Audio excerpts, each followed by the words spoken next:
નવરાત્રિ એટલે માતાજીનું આરાધનાનું પર્વ। આ પાવન પર્વમાં ગુજરાતીઓ રાસની રમઝટ બોલાવે છે। 9 દિવસ સુધી ખેલૈયાઓમાં પણ ઉત્સાહ જોવા મળતો હોય છે। પ્રાચીન અને અર્વાચીન ગરબીનું આયોજન કરવામાં આવે છે, જેમાં પ્રાચીન ગરબીઓમાં આજે પણ નાની બાળાઓ ગરબે ઘૂમી અને માતાજીની આરાધના કરે છે। તો અર્વાચીન રાસોત્સવમાં યુવક યુવતીઓ રાસની રમઝટ બોલાવે છે, ત્યારે નવરાત્રિમાં માતાજીની પૂજા આરાધના જેવું અનેરું સ્થાન છે તેવા ગરબાનું વેચાણ પણ બજારમાં શરૂ થયું છે। પહેલાં ફક્ત માટીના ગરબાનું ચલણ હતું, જેમાં હવે સમય સાથે પરિવર્તન થયું છે અને રંગબેરંગી કલાત્મક ડિઝાઇનવાળા અવનવા ગરબા બજારમાં જોવા મળી રહ્યા છે।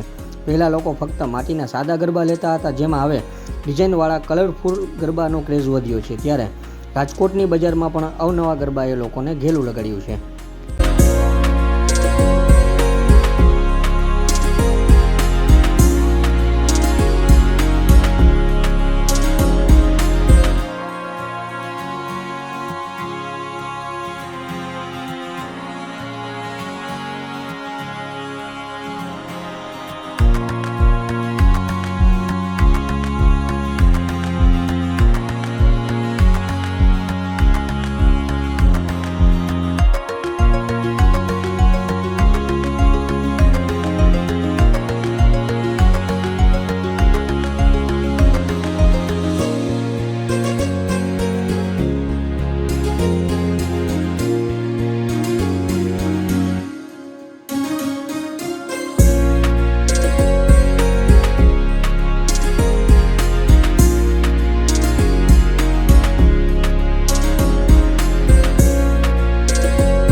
મારું નામ વૈશાલીબેન લાઠિયા છે।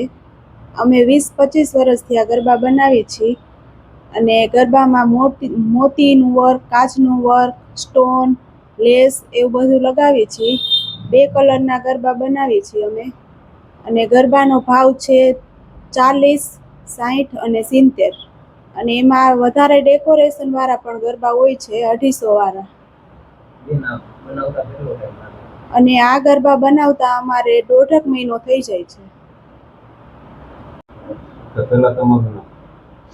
હીરાભાઈ નરસિંહભાઈ લાઠિયા, માટી કામ કરું હું 20 વર્ષ ઉપરથી કરી અમે ગરબાનું કરી છે માતાજીના આરાધના હાટું ને તૈયાર બધું કરીને કમ્પ્લીટ કરવા પડે। માટીની બનાવી 20 વર્ષ ઉપર થઈ ગયું। બનાવી તૈયાર લઈને કમ્પ્લીટ કરી।